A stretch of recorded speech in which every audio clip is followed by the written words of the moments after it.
Hi Gundam fans, this is Joshua Gundamu's wife, Sarah, and we are doing a painting tutorial today. So let me show you what we've got here. This is a nice cheap little palette. This also works quite well, just a paper plate with tinfoil on it, and I am going to recover this because I want to lay parts on it to dry, and this will work nicely, so I will finish laying that over later. But it will keep things from sticking to other things and all that, because sometimes paint gets interesting while it's drying and you want to protect it after that as well. So we're going to cover some painting basics. But make sure that you've watched the pre-painting tutorial, which talks about paint prep. Very important for the MSIA, because if you don't paint prep them, it's possible that your paint will not work very well.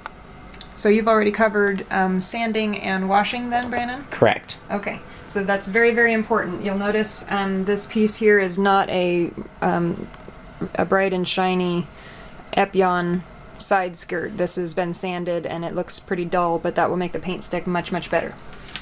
So here is a partially painted Epyon side skirt, and that is before we have painted.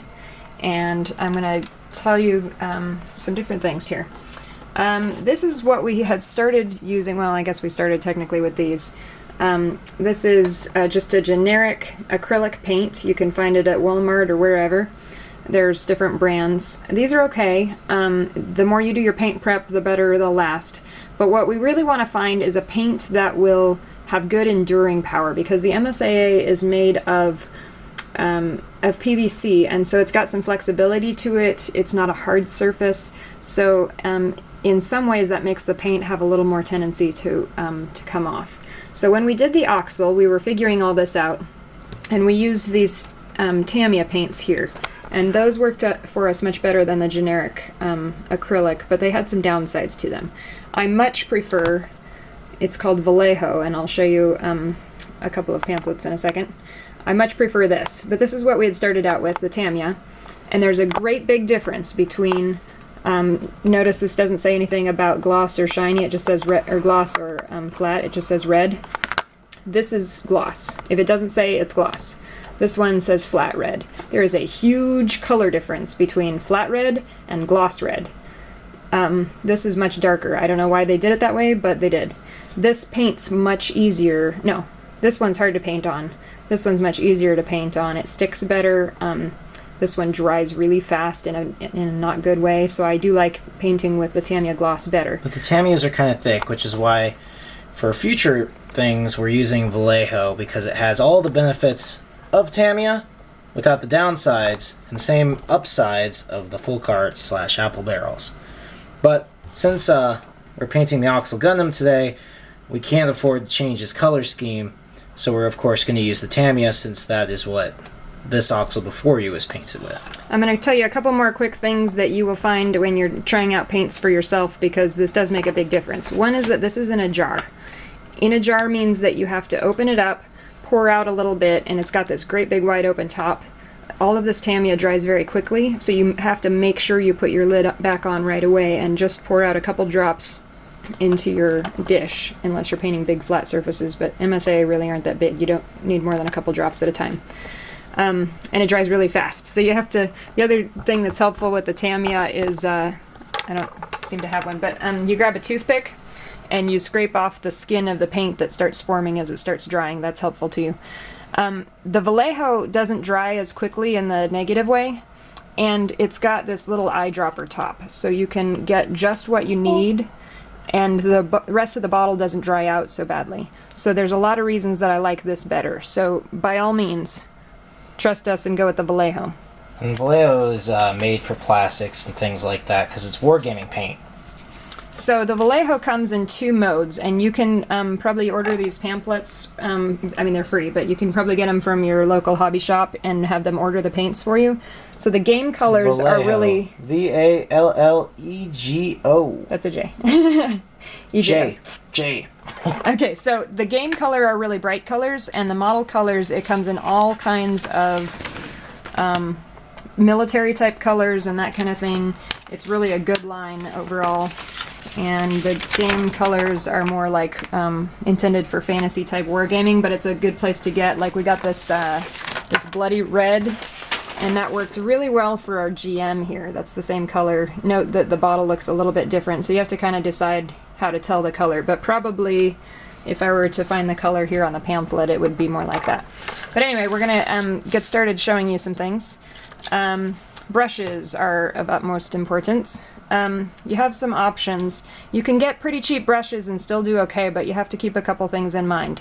Ones that are more flat, like these two, are good for just covering surfaces in paint. So all of this, see these parts down here that I'm painting? Almost all of this I would want to do with a brush like this one here. Note that it's flat. Because it gives a nice smooth surface. Brandon, would you hand me that paint? I guess there's not a jar, but hand me a bunch of those brushes right there. Some examples of what not to brush with.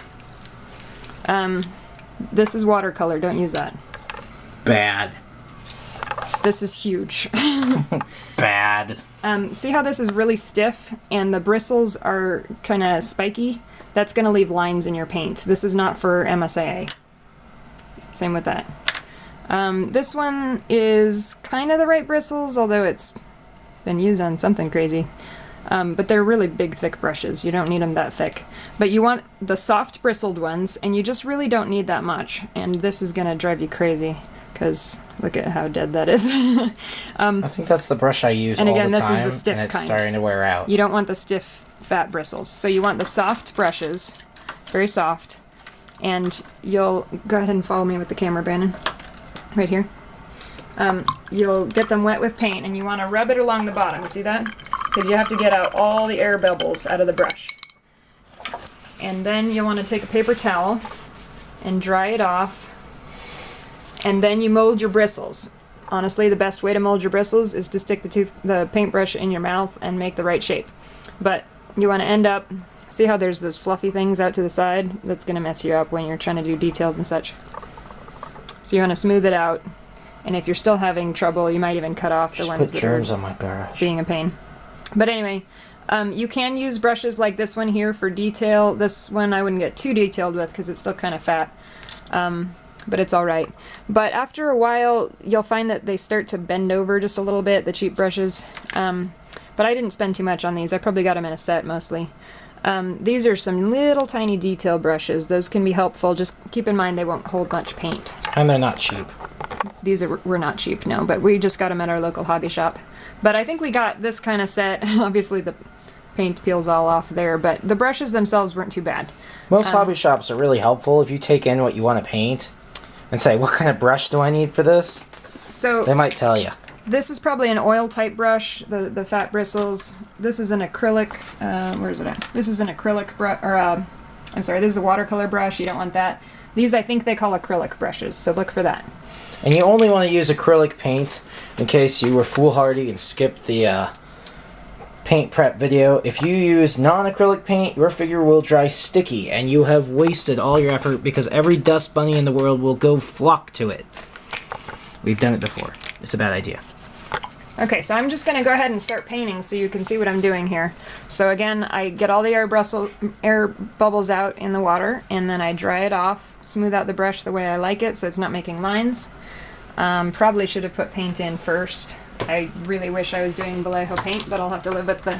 This is what the painted oxel looks like. Keep in mind, you have to shake painted. these paints for like forever when you first buy them, because you have to mix the paint well. Another option is to open it up and use a toothpick for a stirring stick, but otherwise you'll have paint and the other components of the paint mixed in together. Yeah, any paint you get, you should shake. So go ahead and go from the stir. side, Brandon, and you'll just drop a couple drops on there. Now you don't want this to get sealed shut, so you're going to have to wipe this Tamiya rim off. But hopefully you'll be using the Vallejo and it won't matter. Some paints you should use in a well-ventilated area, like Tamiya. Closed window. Now can you see this, Brandon? This is dried Tamiya gloss paint. See how glossy that is? Mm-hmm. Seriously glossy paint. Brandon, why don't you tell them while I'm getting started painting something what happens after we get enough coats on here and you want to seal things. Oh, the end result of all this painting is that you will want to go to Walmart or something just like it and buy, oops, sorry, Sarah, Krylon matte finish. Unless you want it glossy, in which case get the glossy finish. But I like the matte finish because I don't want my figures too shiny. But very good stuff. This is how you finish your figure. Do you see that says for plastics? Yep. That's the one that you want. Where does it say that? It says it somewhere. Maybe it's not. Maybe it's on the back. It's on the back. Anyways, it's for plastics. There's only one thing you need to know about Krylon matte finish. That you need to spray it from a distance. Follow the directions on that. But it generally says that you can recover it in, dries in 10 to 15 minutes. Don't. It says you can recoat after 2 minutes. Don't. I can't tell you enough how much that is a lie. It is a lie. If you recoat after 2 minutes and wait another 2 minutes and recoat again, like I do, or at least I generally give myself 3 coats just because I want to be protected well, you know, because I'll flip it over and stuff. But he does give it multiple. I'll usually wait a day between coats because I even waited a few hours between coats. It ended up sticky because the moisture of the paint gets locked in, or the moisture from the acrylic clear coat gets locked in underneath another layer of acrylic clear coat. At first it's dry, but give it a week, it'll start to get sticky, which again starts collecting dirt and dust and bad things. This is great stuff. Just make sure you give it a day between coats. Okay, meanwhile my paint is drying over here, so on my brush, so I need to show you what I'm doing. This is how you paint. You want to get very small amounts of paint on the brush. Let's see, I guess I'm using this side of the brush right now. Very small amounts of paint, maybe even smaller depending on what you're doing. Especially, see those lines there? I don't want those lines filled up with paint, and that means that you have to be very careful how you do this. So you're going to smooth on the paint, and then you're going to smooth it out, and you're going to spread it. Now, anything that looks like a line, let's get a little bit of light there. See how that looks kind of choppy? That's going to dry that way. Anything that looks rough if you shine it in the light, is going to dry that way. Anything that's filled up as a line, it's going to stay filled up permanently. So you use very small amounts of paint to fill up those lines, to paint in those lines rather, so that you do not fill them up. And don't overpaint. You're going to lay the paint on there, smooth it out, and then stop touching it. The more you touch it, the more you make it rough. Rarely will one coat of paint do it.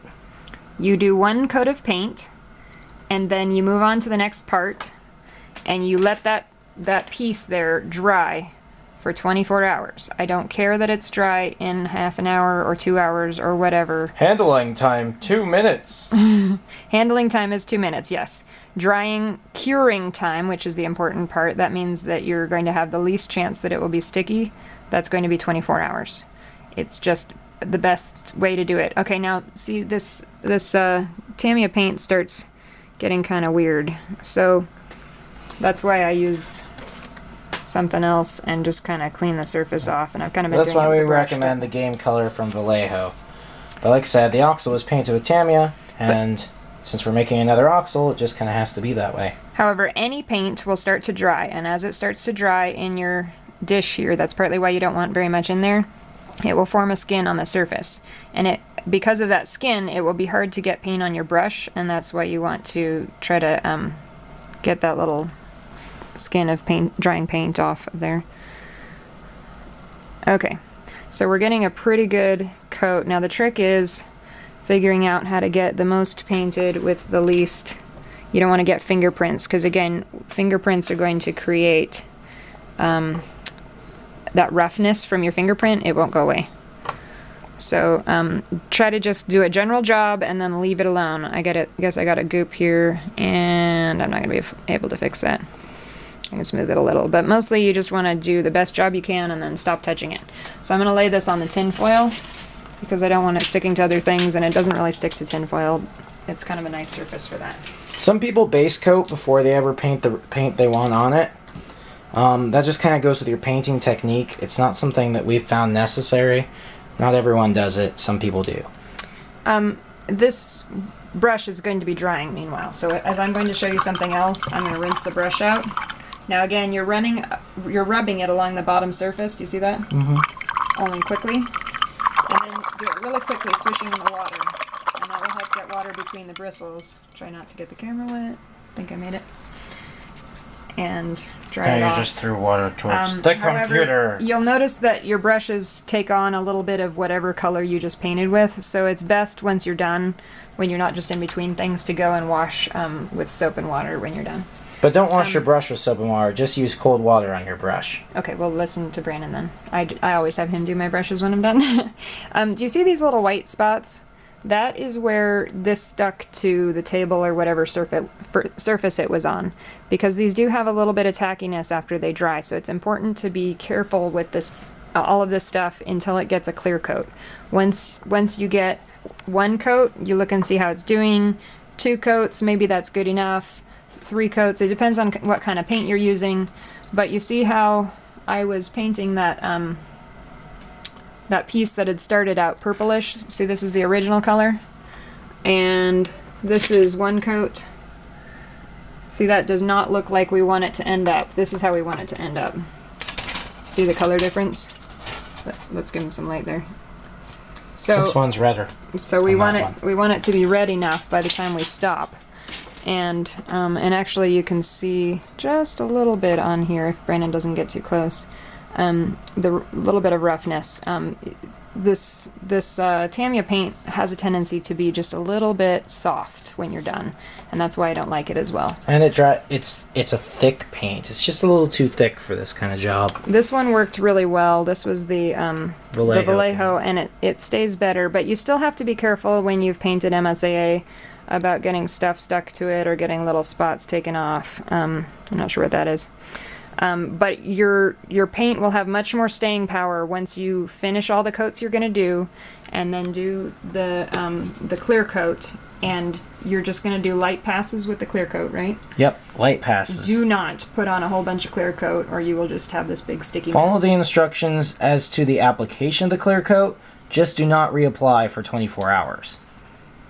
So I wanted to show you... Unless you want to ruin your hard efforts of custom painting. So I wanted to show you a couple other things. This is the original shield that we started with. This was from the Strike something or other? No, it's from the Blue Frame of Strike. Oh, it was from the Blue Frame, okay. You see how this one has been in with other weapons and such, and it's got some damage to its paint. Some things have stuck to it, and some of the paint maybe has come off. It didn't stick to it, it just chipped it.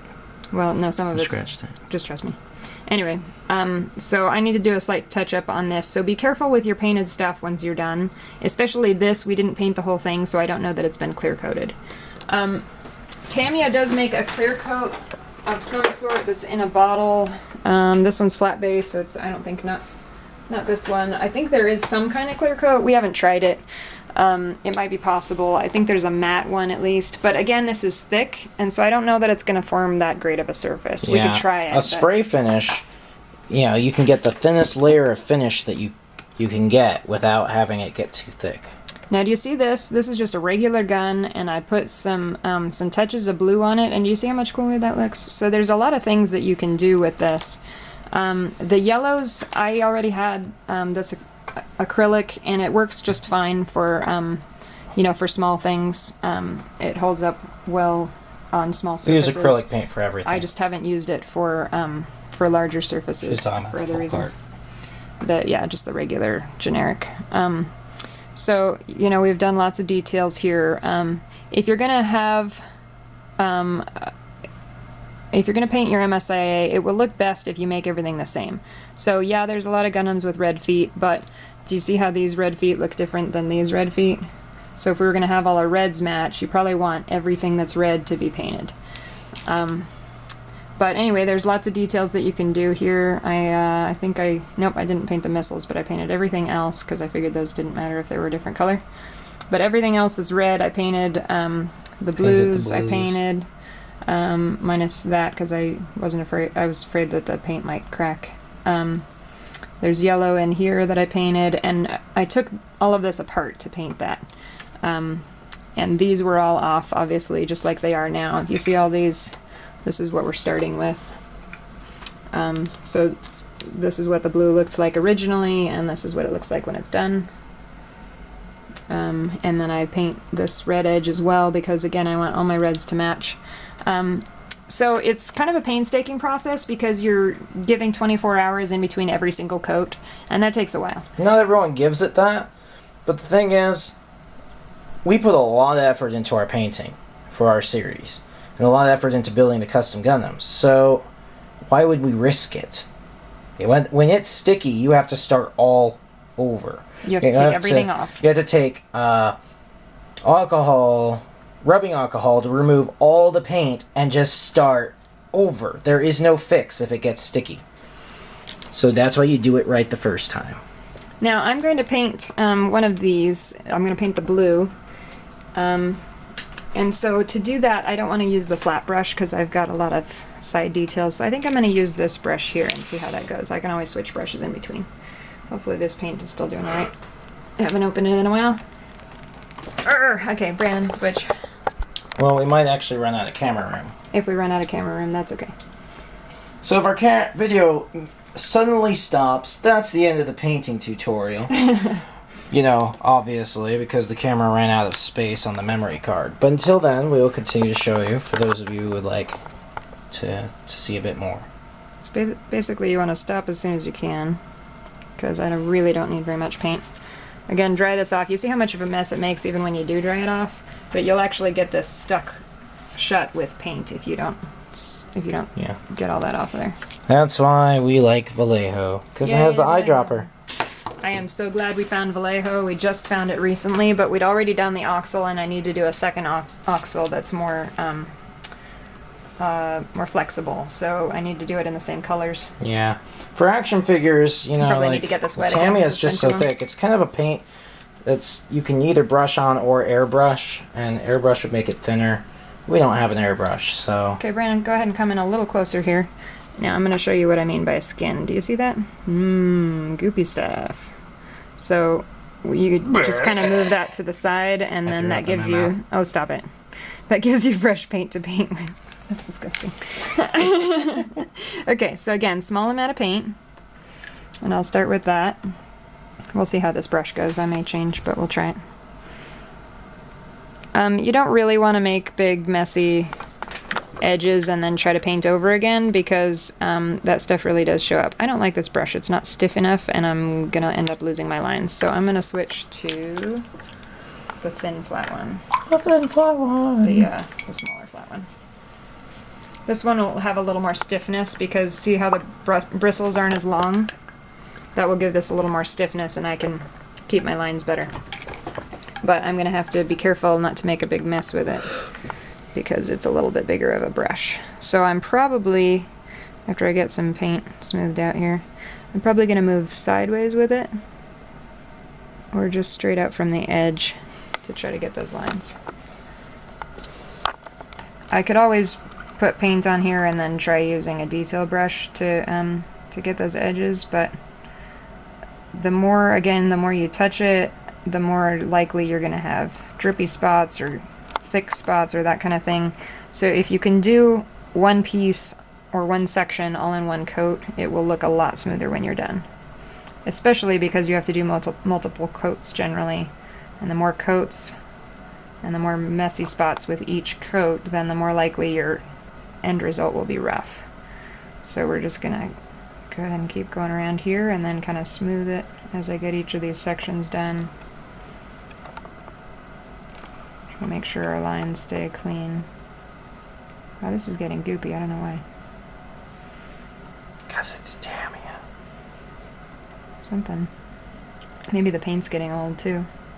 We've had the Tamiya for a while now. Paint gets old. You don't really want to paint with years old paint if you can help it, because it's going to get goopy. Yeah, this is just not staying smooth. So unfortunately, we may even need to replace our Tamiya blue. I'm just trying to see what I need to do with this. Anyway,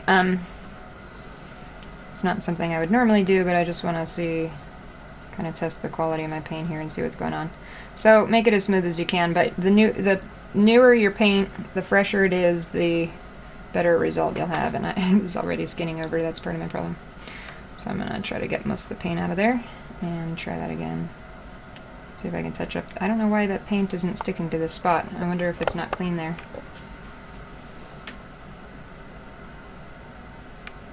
Maybe it didn't get washed good enough. You'd think it would have been, because it was sanded and everything.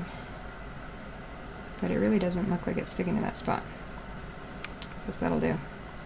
It's very important that you wash off the mold release, or else your paint will not stick. We cover that in our So the closer you are, the more you can tell techniques. The more you can tell little details where maybe you wish it turned out a little better, since my paint isn't going smoothly right now. But if you compare to how it did look, that's pretty good. Yeah. And it's not too bad. Not too bad on smoothness. And again, the less you make little mistakes, the less you have to clean up afterwards.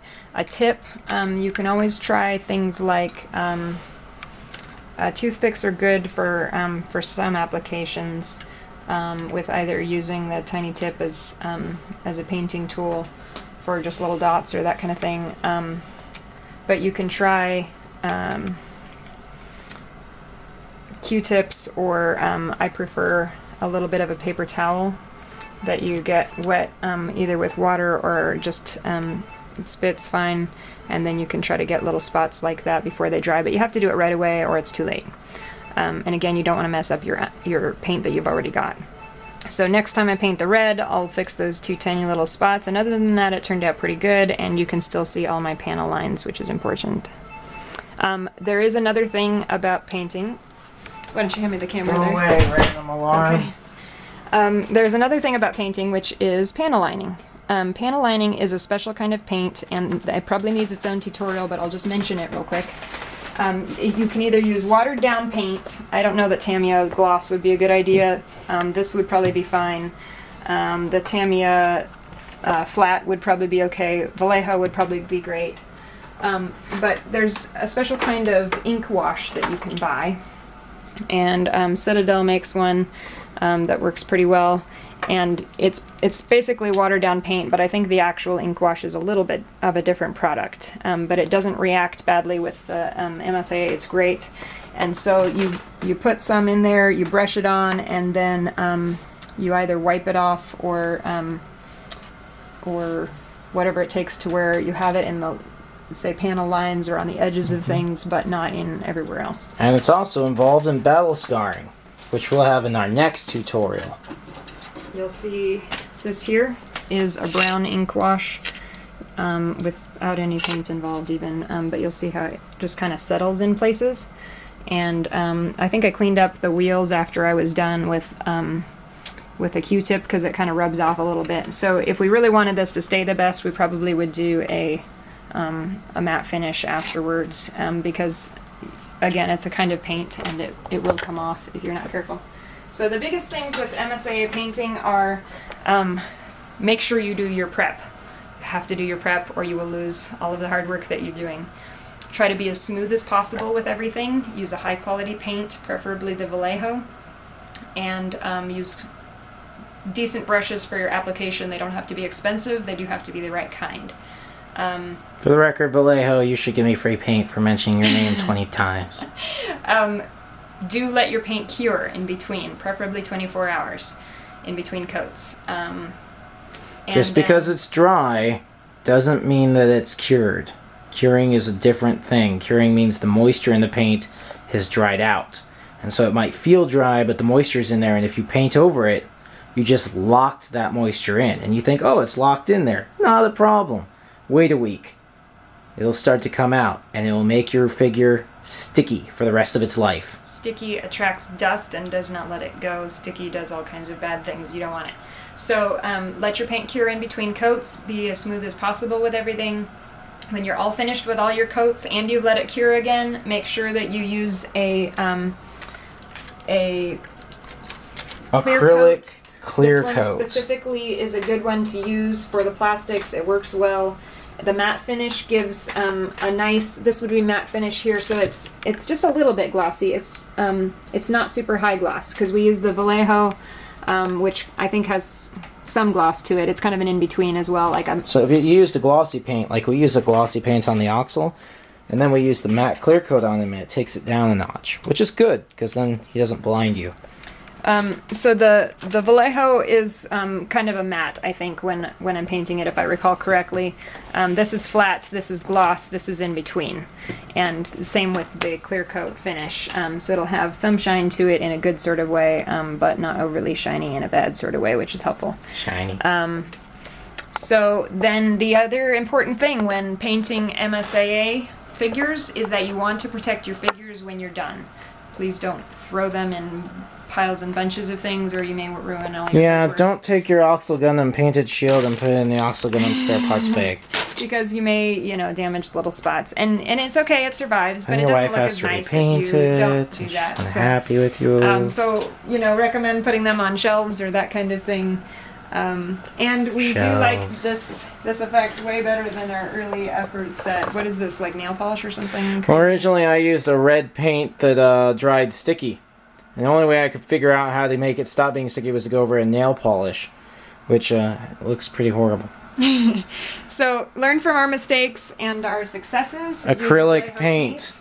Acrylic, not enamel, not anything that's going to react with the plastic, or you. If it's not acrylic, forget it. Toy customizers everywhere use acrylic paint. And there's a reason. Because those of us who have gone before you have ruined some of our best customs by not using acrylic paint. But you will find other paints available, and some of these things you have to find out. I had to ask around some before I found out that the Vallejo is acrylic, and some of the enamels, they may not say enamel. So if you're going to try out other brands, make sure that what you're using is acrylic, because just because you're at the hobby store doesn't mean that people are going to be using acrylic, because other people use other kinds of plastics, and the enamel works fine on the harder plastics, I think, but it does not work on, Like you could use enamel on a the model softer PVC. on a model kit. Right. But on a PVC action figure, the results are disastrous. So use smallish brushes, do better than I do sometimes, and forget to wash out your brushes. Make sure your brushes get washed out right away, especially if you're using the faster drying paints. Use small amounts of paint. You can always put more paint out, but your paint will last longer that way. You do have to spend some money on these. These are, I don't know, $5-6 a jar generally. At least 3. I They're don't like remember. 3. I think this one is actually cheaper. Some of these are more expensive, but I don't remember what the price is. These are anymore. $1, but you get what you pay for.